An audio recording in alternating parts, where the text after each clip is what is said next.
Նաիրիտ գործարանի վերագործարկման պահանջով այսօր Նաիրիտի նախկին աշխատակիցները կրկին հավաքվել են ազգային ժողովի դիմաց։ Նպատակը մեկն է Նաիրիտի հարցով զբաղվող ԱԺ ժամանակավոր ենթահանձնաժողովին հիշեցնել խոստումների մասին։ Դեռ 2015 թվականի նոյեմբերին Նաիրիտի հարցով խորհրդարանում ստեղծվել էր ենթահանձնաժողով, որը պետք է զբաղվեր գործարանի վերագործարկման հարցերով։ Երկար ժամանակ հանձնաժողովը համարյա անգործության էր մատնված, պատճառաբանությունը նա էր, որ գործարանը համապատասխան ծրագիր չի ներկայացնում իրենց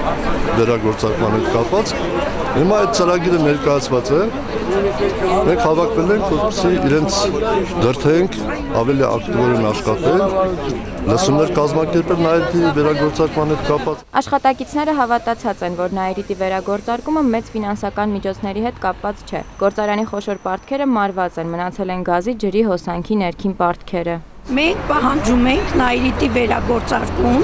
եւ չենք հանգստանալու այնքան, մեր ակցիաները շարունակվելու են այնքան, մինչեւ մենք հասկանանք, որ գնում է այդ ընթացքը, այսինքն Նաիրիտ գործարանի վերագործարկման այդ ընթացքը սկսվել է։ Ախր որտեղ ես աշխատեմ, ես մասնագիտությամբ քիմիկ ինժեներ եմ։ Ես Հայաստանում եթե քիմիան չկա,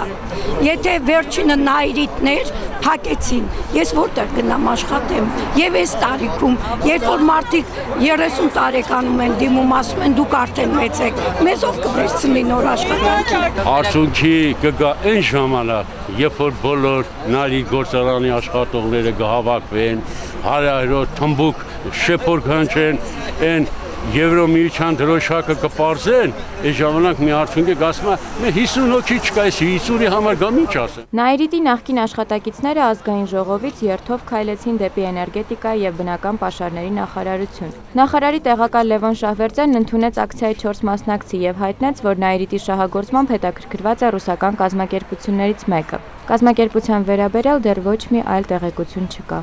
Հիմա բոլորը նստած սպասում են ռուսական կողմի պատասխանի։ Ոնց որ ստեղ անելու բան մերոնք էլ չունեն, էլի։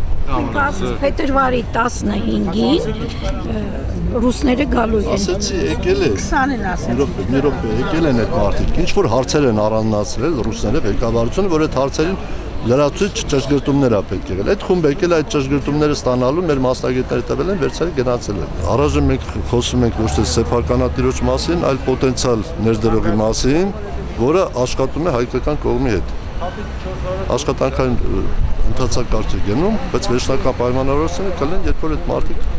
արդեն որոշում կայացնեն։ Այսինքն որոշում կայացնելու պահը դեռ չկա։ Կա աշխատանք, ինտենսիվ աշխատումը հայկական կողմը ռուսականի հետ։ Նախարարությունում նաիրիտցիներին տեղեկացրին, որ եթե կողմերի միջև բանակցությունները պատշաճ կերպով ընթանան, արդեն 2017 թվականի գարնանը հնարավոր կլինի Նաիրիտը վերագործարկել։